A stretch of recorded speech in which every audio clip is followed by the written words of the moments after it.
Welcome, everyone. We'll just give it a few seconds as attendees join.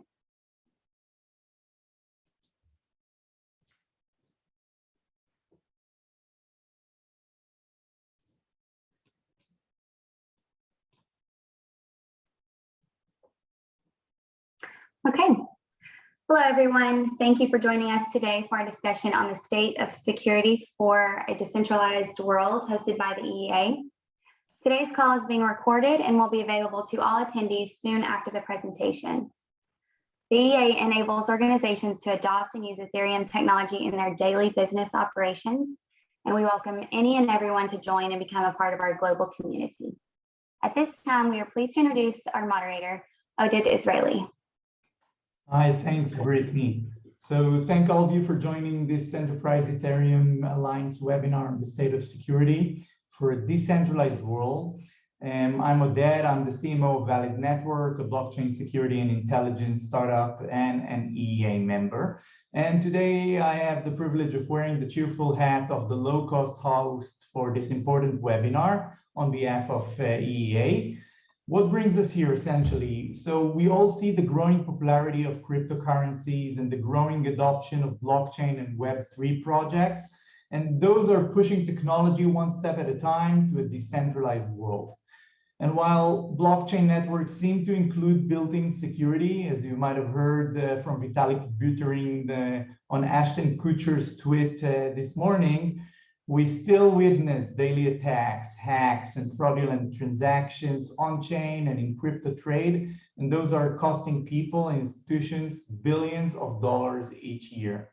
So luckily, we have some of the brightest minds in blockchain security here with us today, all coming from leading companies who are EEA members, and they're going to share with us various angles of blockchain security in a discussion about the state of security, the challenges in the ecosystem, and the road ahead. So I want to thank, first of all, EEA for organizing this webinar, which is free for everybody to attend and watch, in a true attempt to collaboratively improve the state of security on blockchain. And ask if each of you, the attendees here, to invite your friends right now, live, and those friends who care about blockchain security to our webinar here, and also to use the chat box or Q&A button down below to ask your questions to our distinguished panelists. And we also have a Slido board, thanks to Charles here, with the many questions that many of you have asked prior to the webinar. And we hope to get through many of them during this session. And if you'd like, we're posting the Slido link right now in the chat, so you can go in and vote to prioritize which questions we're going to answer. So thanks again for attending. And I would like to first present our 4 panelists that are here with us today. First, here is Christopher Cordy. Chris is a software engineer on the Splunk blockchain team. In his current role, he works on Splunk's Ethereum and Hyperledger Fabric integrations. Previously, he has done DLT cybersecurity research at Sandia National Laboratories, and his research interests include blockchain network security and layer 2 networks. Hi, Chris. Hello. Also here with us is Martin Derka. Martin is a senior research engineer at Quantstamp, Inc. Martin holds a PhD in computer science from the University of Waterloo. He also studied at Brock University, McMaster University, Masaryk University in the Czech Republic, and has additional degrees from some of these. Martin, you're a champ. You know, I don't understand how you got to this webinar through all of these universities. He's also the former Vanier Scholar and a brief NSERC postdoctoral fellow at Carleton University. Hi, Martin. Thanks for joining us. Hello, everybody. Thanks for having me. You're welcome. Also with us is Dan Guido. Dan is the co-founder and CEO of Trail of Bits. And in addition to his work at Trail of Bits and growing the company, Dan serves as a director at Hack/Secure, an investment syndicate focused on seed stage cybersecurity firms. Is active on the boards of 4 early-stage technology companies. He contributes to cybersecurity policy papers, and in prior roles, Dan taught a capstone course on software exploitation at NYU as a faculty member and the hacker in residence.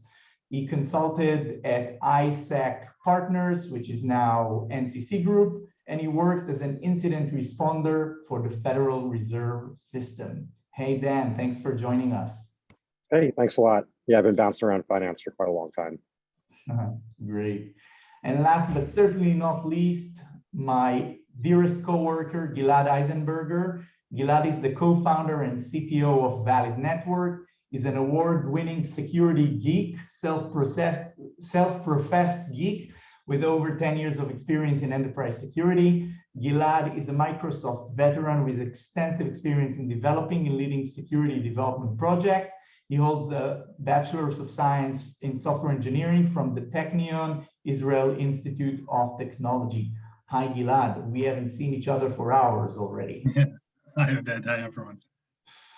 Okay, guys, so we'll start with a quick intro and presentations of the companies represented here, and then move quickly to the Q&A, and we'll make the presentation stage short and sweet so we have a lot of time for discussion.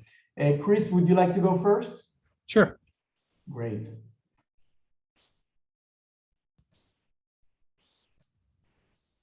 Okay.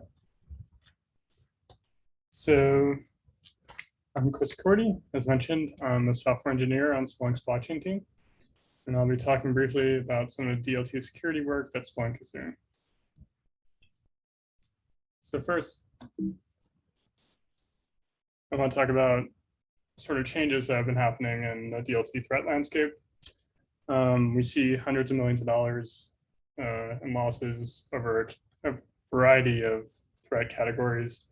Some of these are not attacks on blockchain infrastructure themselves, but more just crypto facilitated, like ransomware. Some of these are exploits on smart contracts, attacking either logic vulnerabilities or economic vulnerabilities. Some of these are targeting related infrastructure or key management. It's like private key theft. And some of these are more social in nature, like phishing. Of course, some attacks bridge several of these categories, like fraud. But if we compare this to previous year, some disturbing trends like ransomware revenues tripled.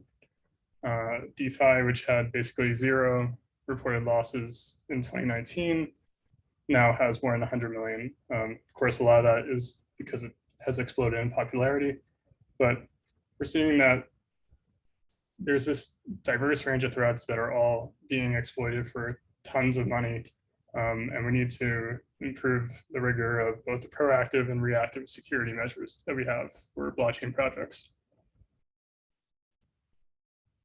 Part of what makes this a challenge is there's such a wide range of threats, and monitoring these requires a very diverse set of data sources.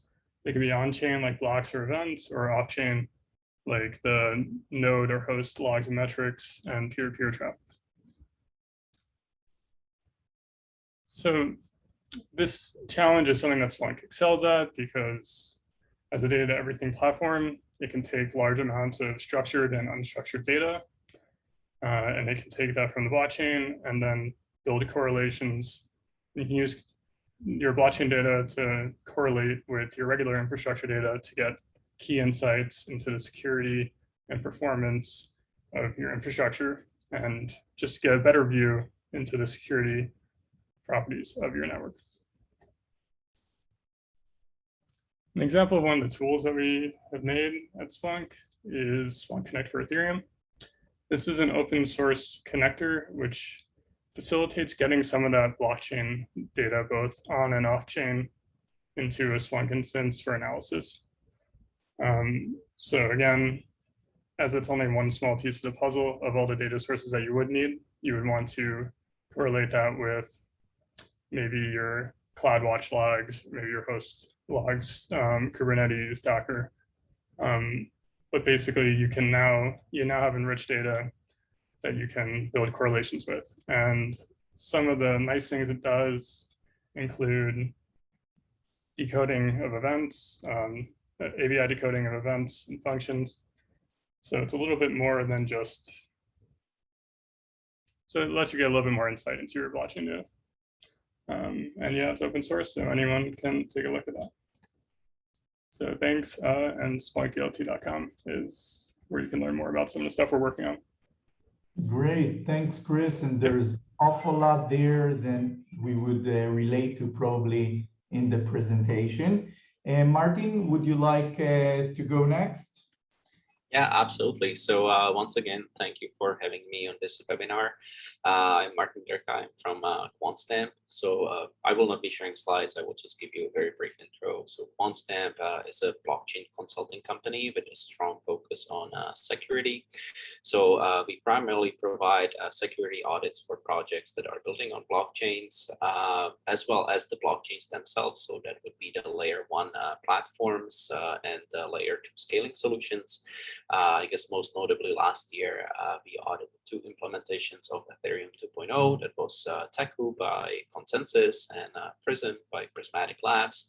But we also audited Cardano, Avalanche, Equilibrium, Polygon, and Matic as the scaling solution for Ethereum, and many, many others.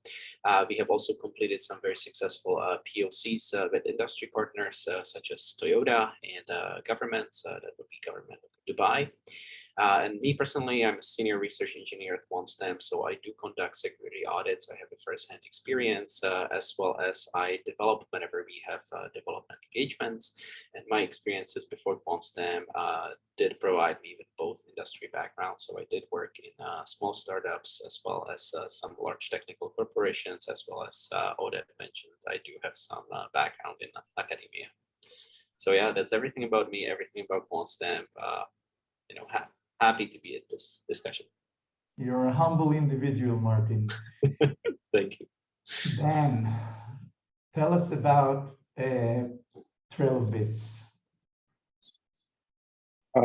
Sure thing. So, like Quantstamp, we're a software security research and development firm, but we are not a blockchain firm. So we were founded to be leaders in the field of software security research and development. I started the company about 10 years ago with 2 other friends of mine, and we've grown it up to about 80 engineers now. And about 4 years ago, we realized that the skills that we had applied extremely well to this field. So we've now built one of the largest teams that offers blockchain security consulting services. We work with smart contracts, we work with blockchains, we work with custody systems, but we also do a lot of things that are not related to that at all. So we have expertise that we can bring in from fields like defense, tech, and finance that help our clients think through security holistically from end to end. We also have a team of really expert cryptographers that work on modern crypto as well as not so modern crypto. You know, they can help you figure out how to use OpenSSL correctly, but they can also diagnose performance improvements for your zero-knowledge proofs. A lot of the work that Trailbits does is actually with DARPA and the US government. So we're on multiple, 4-year-long research programs to improve the state of software security for compilers, for programming languages, for program analysis techniques. And those are a lot of the techniques that we apply when we work with clients of ours. We can take the latest and greatest academic research and actually make it work on the products that you've built.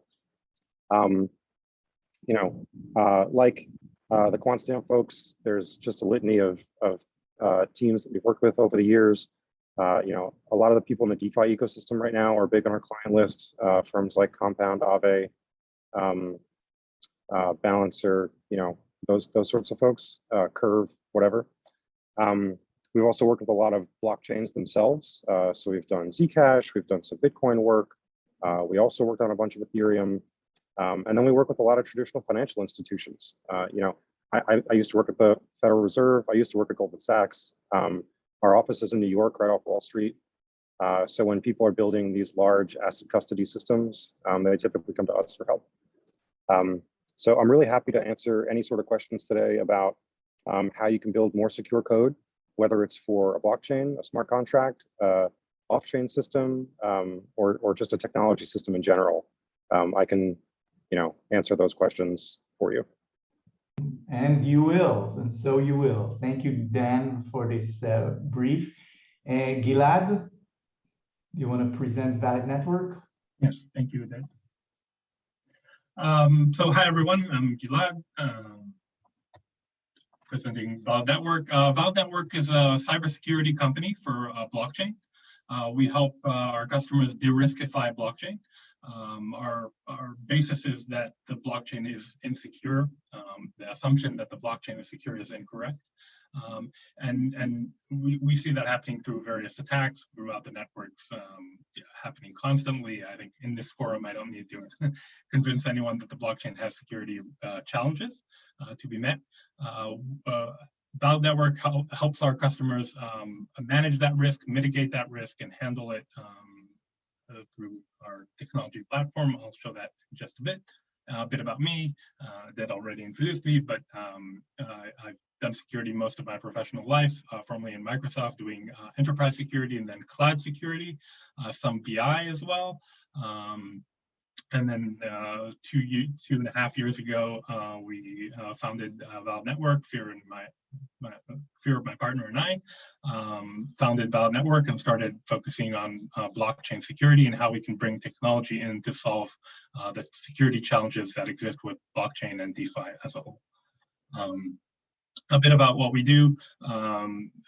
We provide a platform, a data platform that helps traders of all sizes, small to large, manage their risk in blockchain environment in DeFi with crypto assets. We help them assess risk for assets before they invest in them, as well as receive real-time notifications and updates about events that occur that might affect their stance. Offering them access to opportunities that we can expose to them, or notifications of risks that they might need to be aware of to handle their investment and their trading as appropriate. Our platform provides a clear risk level, actionable alerts, and then forensics to investigate incidents that occur, deep dive into transactions, contracts, risks, anything that might interest the customer. And I'm happy to discuss the challenges that exist with DeFi security on the blockchain. Great. So maybe we'll start, with the common blockchain attacks that you guys and your companies have witnessed over the past year. And then, given the many projects that you mentioned in your introduction, would you want to share with us what are the repeating threads that you see in the hacking and security glitches in the blockchain world? Yeah, sure. So this answer is kind of underwhelming, and I feel really bad about it, but we actually published an academic paper on this. We have hard data to fall back on. And you're right, we have a lot of visibility because we look at more projects than really anybody else. So, well, I mean, I guess there's other folks like Quantstamp and whatnot, but more than any typical blockchain company would look at, right? So we went back and reviewed every single security review we have ever done, and we aggregated all of the bugs that we find and all the severities for them and a couple other details, and we published it in a paper at Financial Cryptography 2020. And the answers are underwhelming. It's like improper access controls, a lack of data validation. It's a lot of the real basic stuff. And I think this comes from two different directions. On one hand, the primary language that people are using to write primarily Solidity smart contracts includes a ton of footguns. It is difficult to write a secure Solidity smart contract because the language itself was not designed with security in mind, just flat out. It includes like a different order of operations than C++ does. It does a lot of like really boneheaded sort of things that make it more difficult for somebody to learn the contours of it. But something that compounds this is that today in 2021, we have excellent tools to check for many of those things. The security community has stepped up, and we have created all kinds of automatic checkers and analysis tools and analysis workbenches. The one from Trilobits that we put forth most prominently is called Slither, and people don't use them.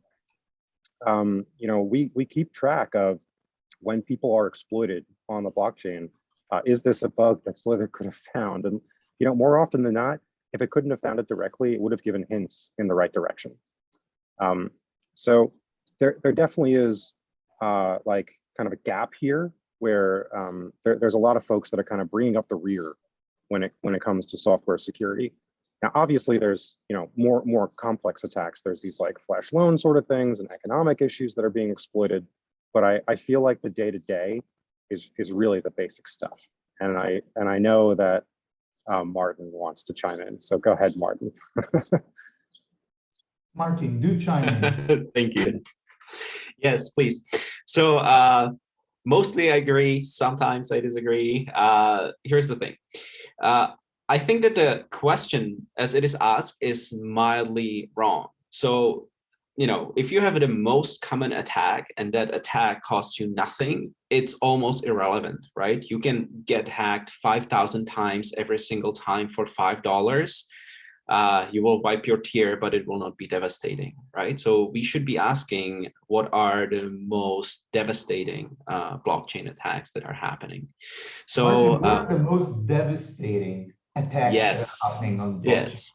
And so those are actually the economic manipulations. So that's what Dan mentioned. It's the flash loans, flash swaps, and sometimes you can include those. So when we speak about blockchain attack, it's kind of like there are many trends that you can observe, right? When you look back to like 2018, 2017, you would be talking back then about attacks and vulnerabilities such as reentrancy or integer overflows and underflows. And throughout the entire time, we would be talking about those missing input validations. So this is as old as the blockchain itself, and thanks to the tools that were developed, including Slither, these are actually these days not so much of a problem. I think that it's very rare for me as an auditor to actually these days come to a project and say, hey, there is a reentrancy vulnerability there and it's not benign and it actually can be exploited.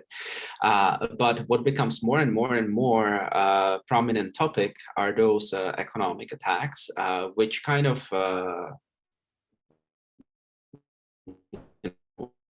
appeared with the rise of DeFi. So in DeFi, decentralized finance, what we see is that projects very frequently integrate among each other. There's that meme phrase, money Legos, right? So I will build my, yield aggregator on top of Compound that is built on top of Aave, and many layers of DeFi can be kind of built one on top of another. And so what happens with those economic manipulations is that I am attacking your project that invests into the structure that is trickling down. But before I attack your project itself, I actually perform some manipulation of the market in that underlying structure. So for example, what I can do, I can just go to Uniswap and I can buy all the DAI that is available on Uniswap, and somehow DAI suddenly appears extremely valuable and precious, and its price instead of $1 is suddenly. And when your project that I am attacking invests in manipulated market, it just like doesn't behave the way that the developers intended and presumed, right?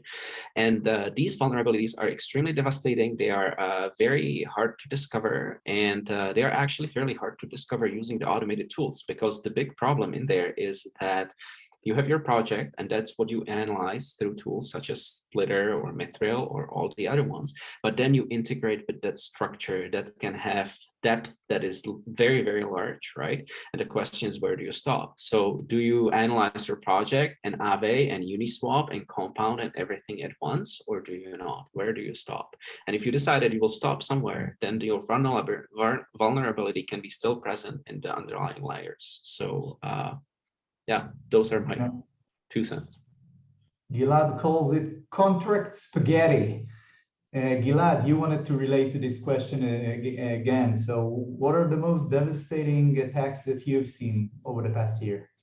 So I think over the past year, we've seen, especially with the rise of DeFi, many cases where the security vulnerability in some way comes from a sort of fraud, or at least perhaps it wasn't premeditated, but where the attack eventually comes in from the owners of the project or those that are running it. Lots of rug pulls and other types of frauds that are designed to get money from their effectively from their customers and just run off with that with those funds.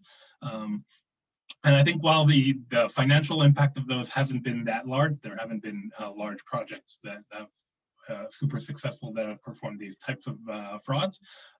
But it certainly impacts the trust that people have.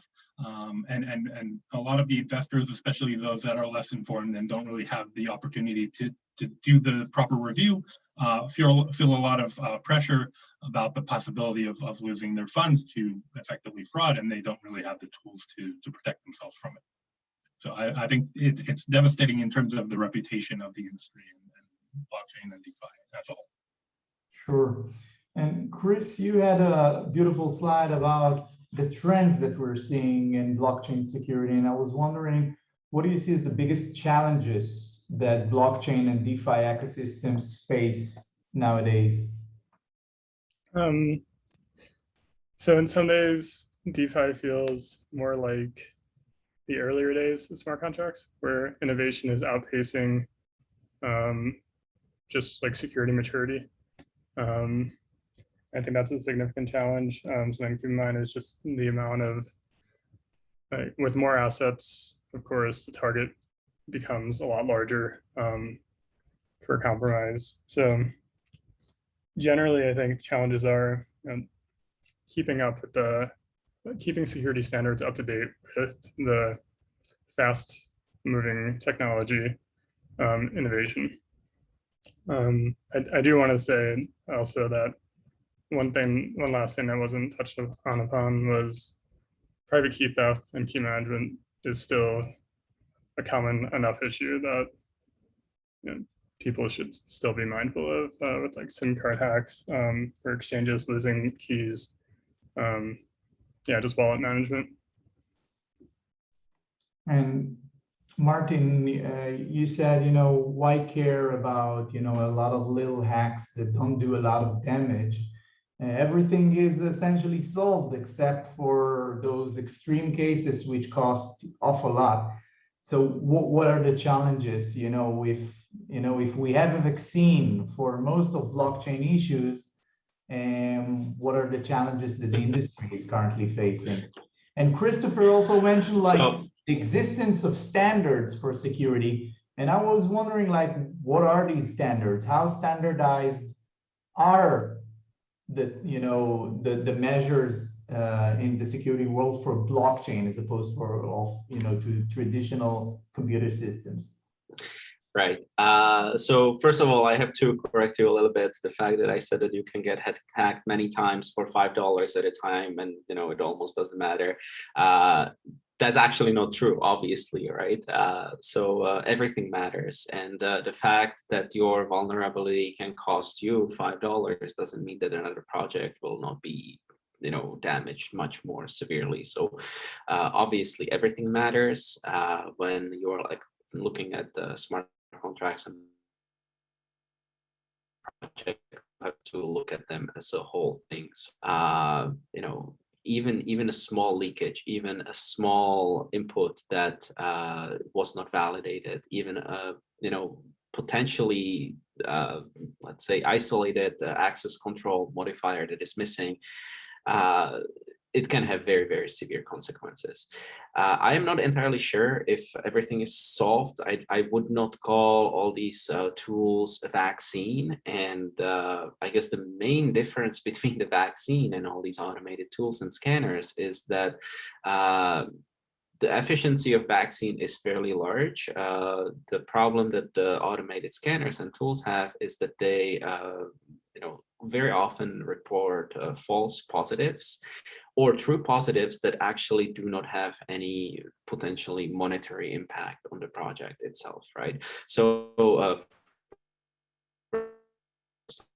for entrancy, it's a very old vulnerability where you can have a call from a method to a different contract, which in turn again calls your method. So it's kind of like a nested recursion through some steps. the truth is that almost every other project contains the opportunity for this, right? But in 99.9% of cases these days, this vulnerability is actually benign. It cannot cause any financial damage, and the attacker cannot help themselves by the fact that they can introduce or they can execute some sort of re-entry into a method. But here's the deal. If you're really implementing a security scanner, then you should be somehow visualizing it to the user and reporting it as a potential problem. And then somebody has to come and they have to decide whether this really problem is or whether this is benign, right? So the tools themselves help a lot, but they are not going to save the world, in my opinion. And so what could save the world here, and could with a question mark, in my opinion, is formal specification and formal verification, which is extremely hard to do. So this kind of touches on the standards, right? So when you are implementing some kind of a smart contract, what you can do is yourself or some other consulting company can compile for you, let's say, set of properties that have to all the time hold throughout the life cycle of your project and throughout the, like, let's say, duration of your smart contract. And this is then encoded in some form of a formal language that other programs and other pieces of software can read. And then they can start searching through the space of all the possible states of the blockchain, whether exists of a sequence of transactions that can violate all properties that should always hold, right?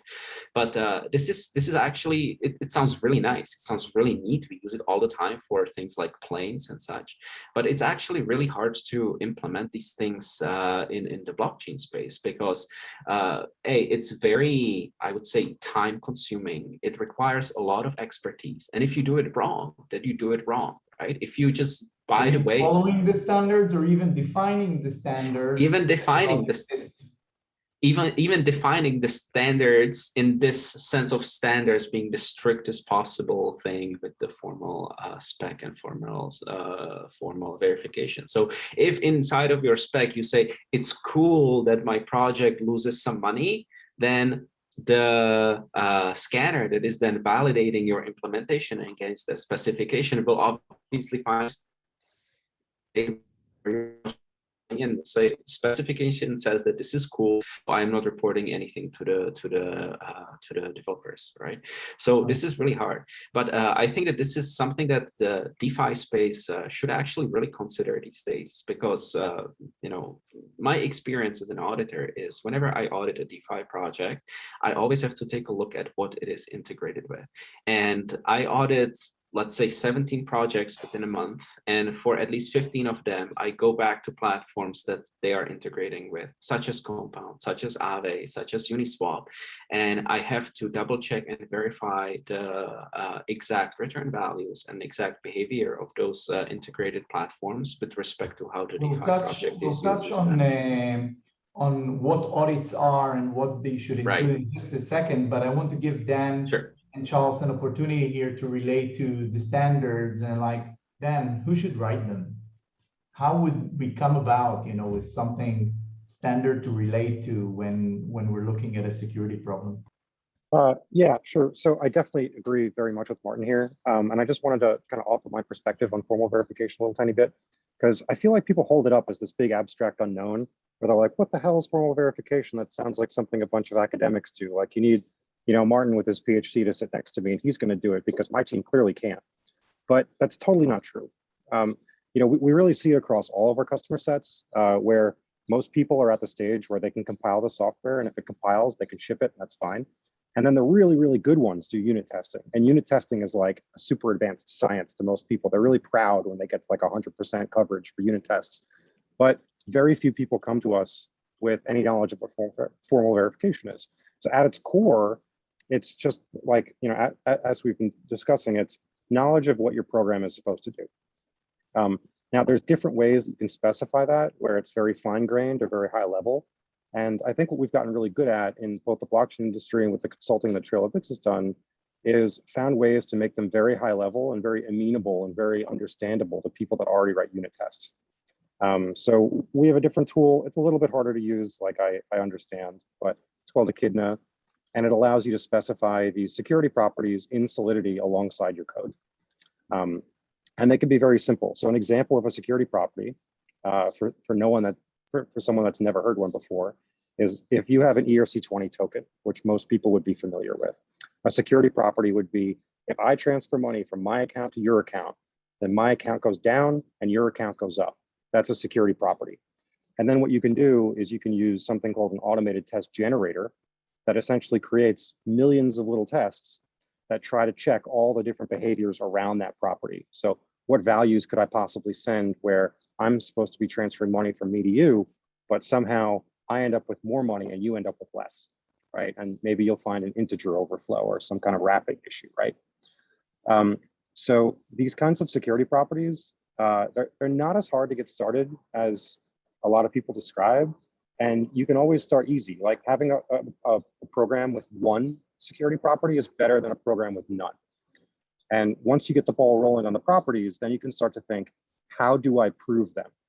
And that's a whole nother question, because like I mentioned, you can prove them with what you call an automated test generator, or you can prove them with a formal method.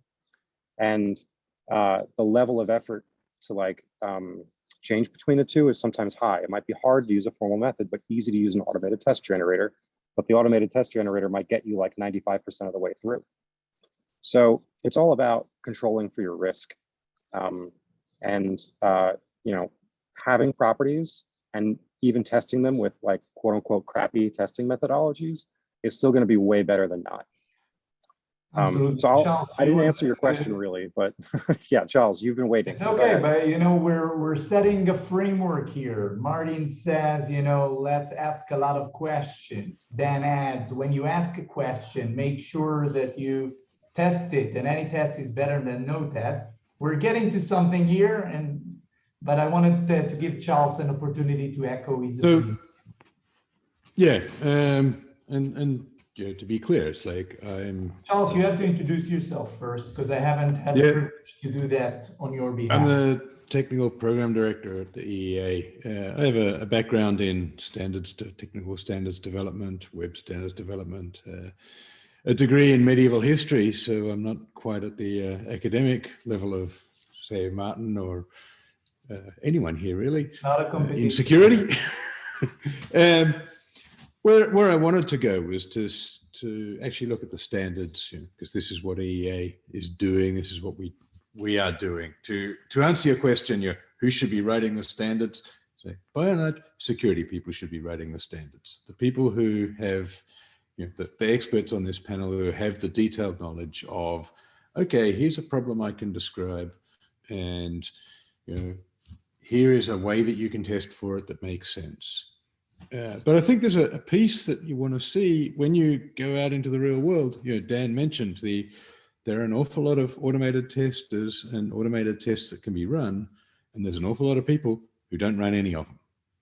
And so the first thing is to say, look, it would be great if people ran tests. What tests? How do you know whether you should contract, Quantstamp or Trailer Bits or Diligent, or there are any number of people who do this stuff as a service.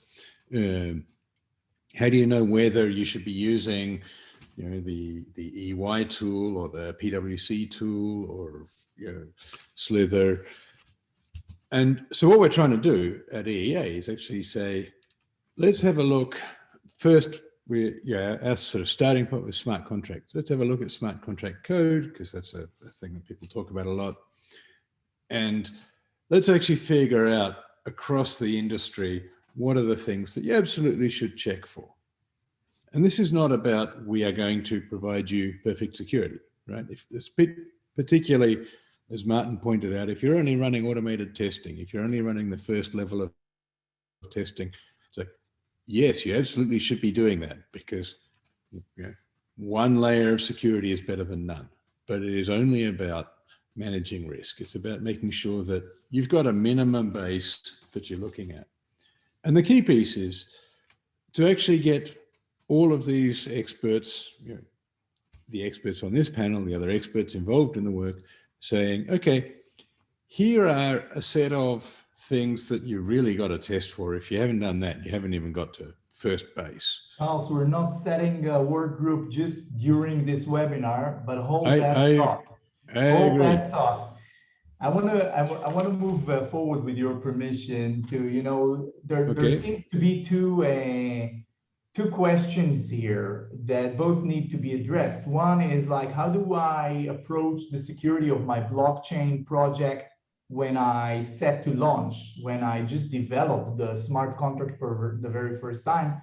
And then again, how do I protect my project once it's already in deployment and attacks keep coming despite all of our good attempts and audits at the beginning stage? So maybe we'll start with how to approach, the project, or what's the checklist that you would look at when you're launching a new blockchain project.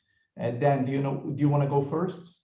Like, what is your sure. quick? I can say things, quick but it's going to check be of, funny like, because a lot of 5 it's going to things echo that you do. what we just talked about. So, like, one.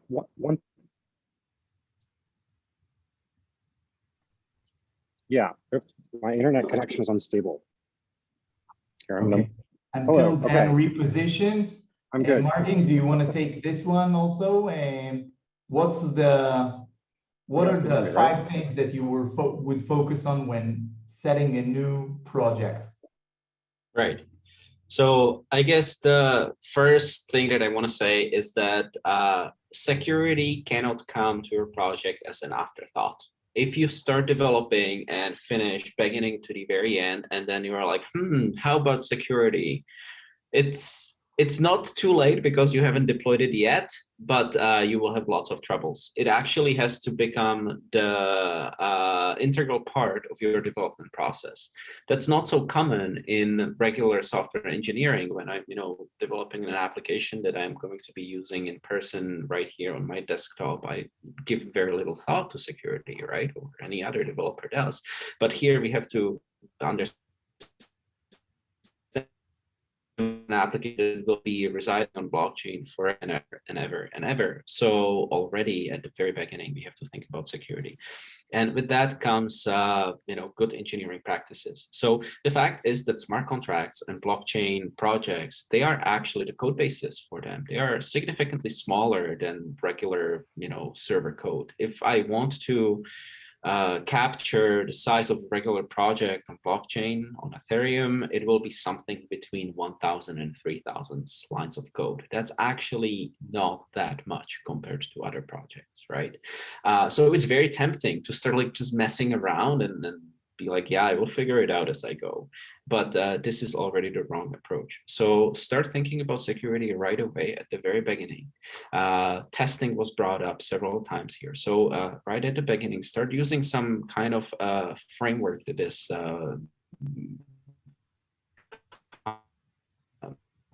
the projects on your particular blockchain. Talk about Ethereum, that would be either Hard Hat or Truffle, and organize your code with the philosophy of this particular blockchain, of this particular framework. So in both of these, you will have your folder for smart contracts, you will have your folder for tests. That folder with tests cannot stay empty, period. So definitely do test.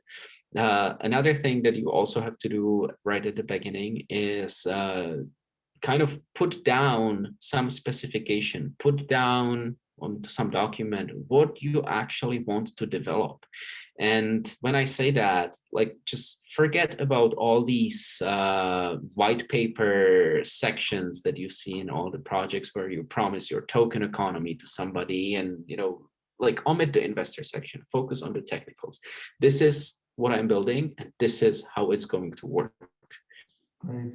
Dan, you're back with us. Can you add Hey, your yep. sense about launching a new project and what are the things that you would look at from a security perspective? Yeah, so 2 really short things to add to that. So one of the ways that we see most of these initial launches go really bad is that people fat finger or forget to include some information that's critical for their deployment. when they're actually deploying the code. Deployment should be automated. And that goes to like using a framework like Hardhat, but it goes beyond that as well. If there are any steps that are manual in your deployment process, they should not be. You should get rid of them. Every single thing should be done by a script. If it can't be done by a script, then you're doing something wrong. Never trust humans.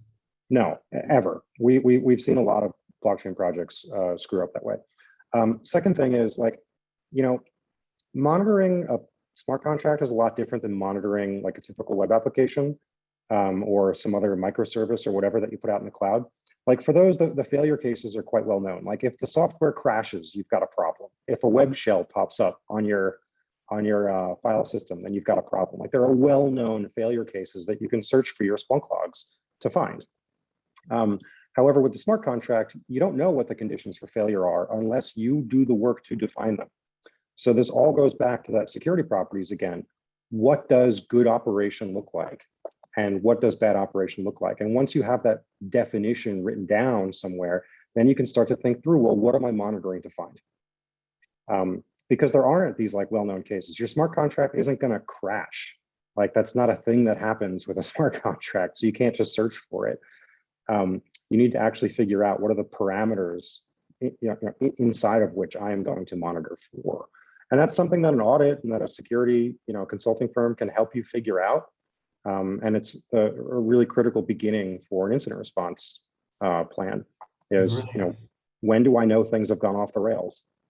Thanks, Dan. And with that, that's a good segue maybe to you, Gilad. So Valid Network obviously monitors a lot of networks and smart contracts in real time for issues that the developers never had, never given a thought about.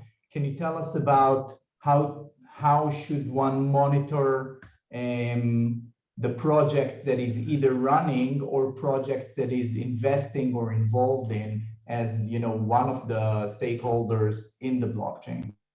Sure.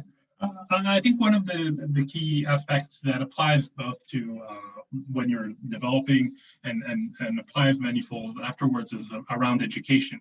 So it's important to be aware of the risks and the attacks and stay up to date with things that are occurring. We've seen attacks happen where the same methodology was then reused on contracts that had the same vulnerability as was used previously. Sometimes there was a day between them, sometimes even more. And that would allow these developers, owners of the project, or even the investors to be aware of this vulnerability, to understand that it might apply to their code as well, and take action that's necessary to protect themselves from that risk that still exists. When they have this opportunity, the attack is known.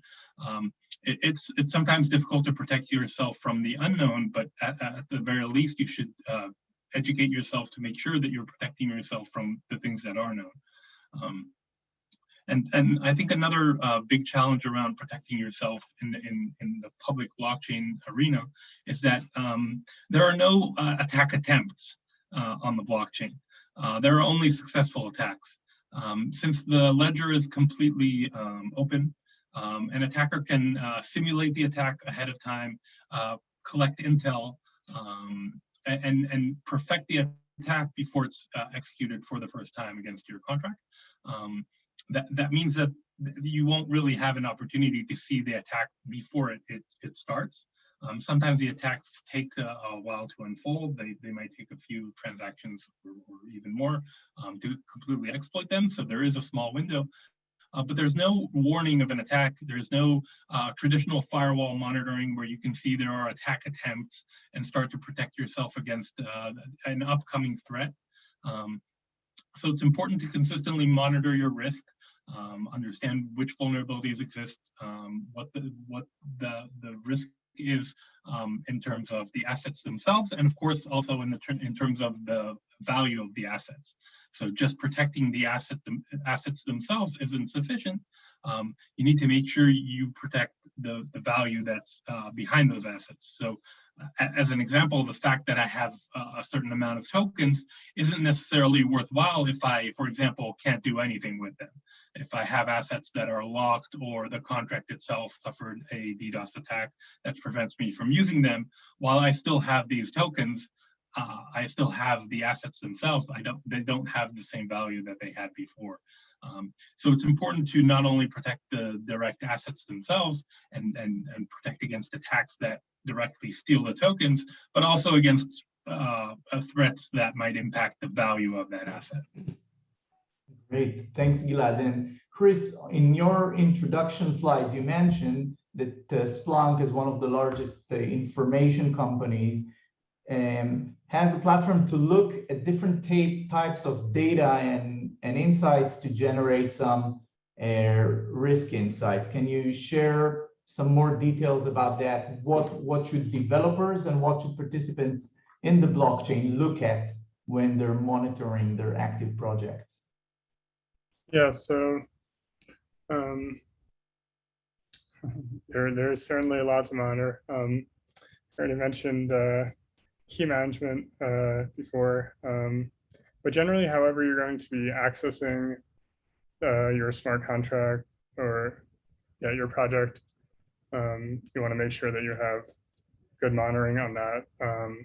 Any sort of access controls, you want to be monitoring for, kind of similar to what's been said, where you want to have ahead of time an idea of what the expected range for certain state in your smart contract is. So are there changes in ownership, for example, or any config changes happening that might be indicative of something strange?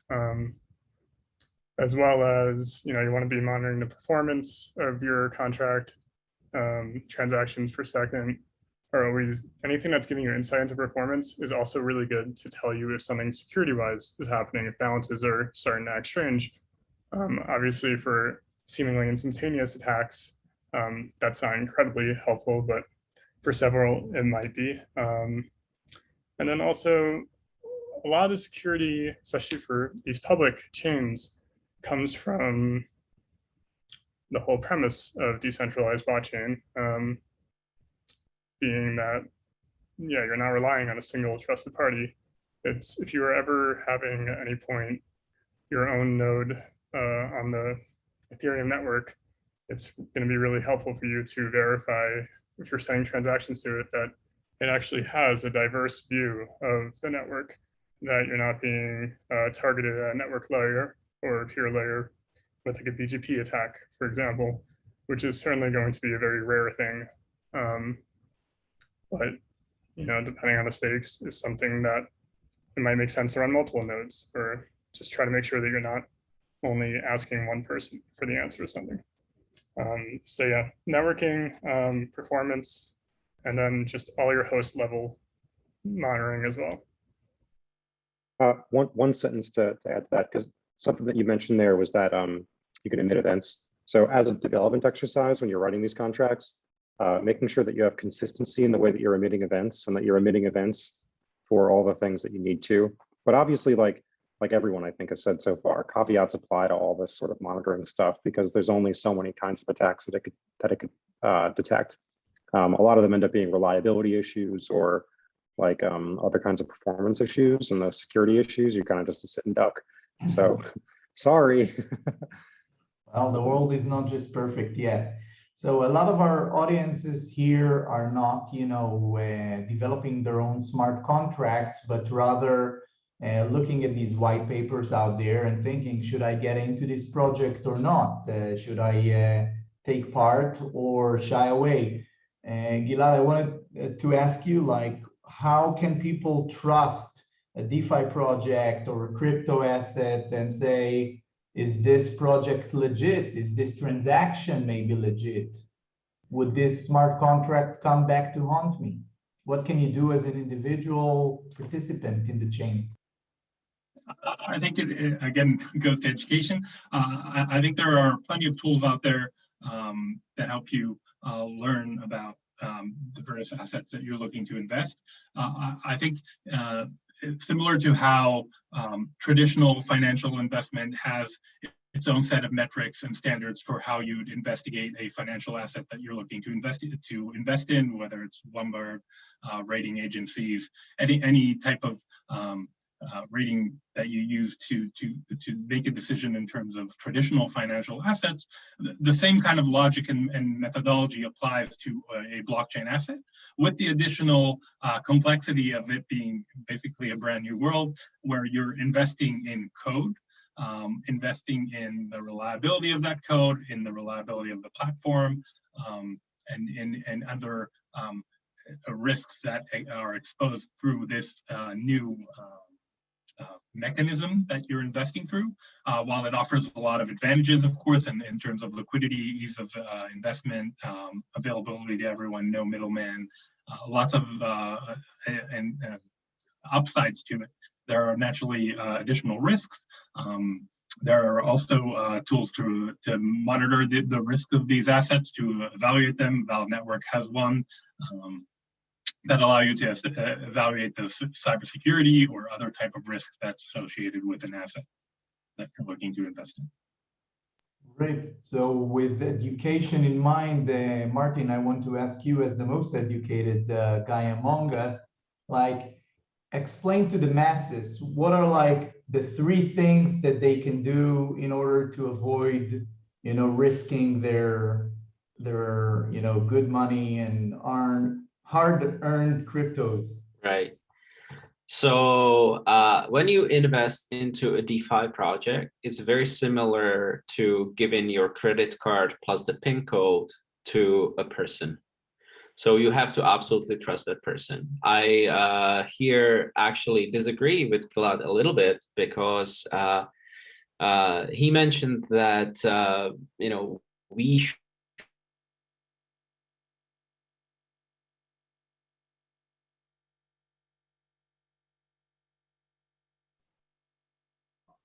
way into its lifetime, say like 8 months, 9 months, a year. So it would have appeared absolutely safe, but it's actually not true.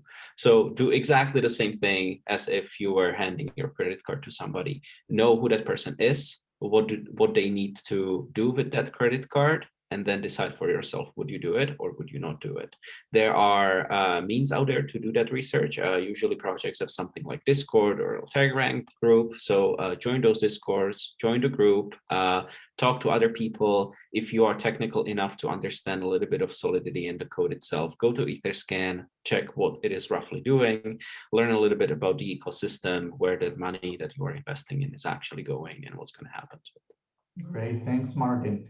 Dan, last tip to the masses.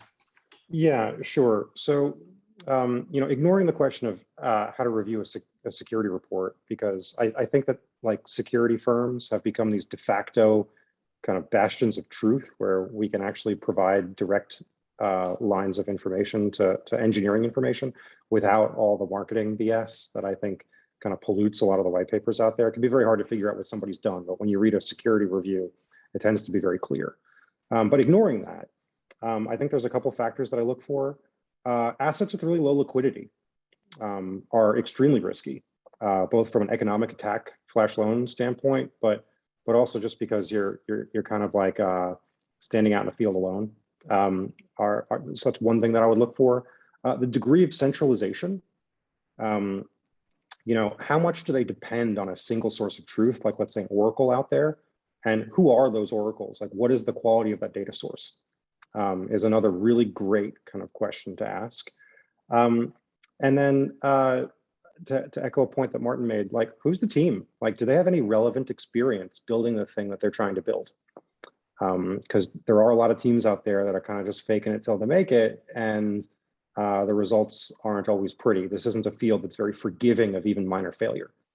So understanding who is behind the team and what their qualifications are would be another great one.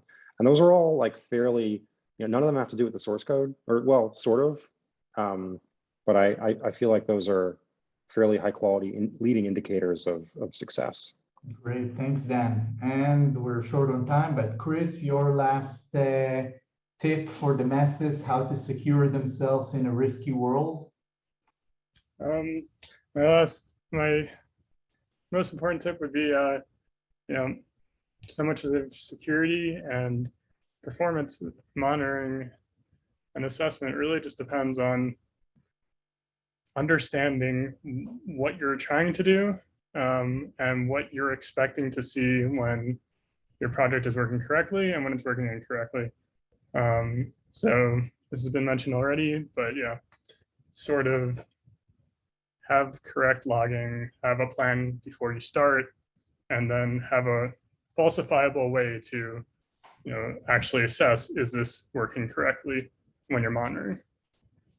Charles, thank you, Chris. Charles, your last tip for the masses?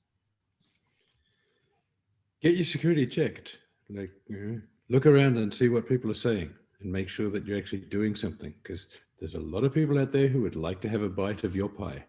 Absolutely. Thank you. So to end up, I want to thank EEA for hosting this webinar. Thanks, Brittany, Carol, Ken, Charles, and James. I want to thank everybody that has helped make this event happen. Thank you, dear panelists, Melanie from Splunk, Richard and Jay from Quantstamp, Peter from Valid, and Amelia from Trail of Bits.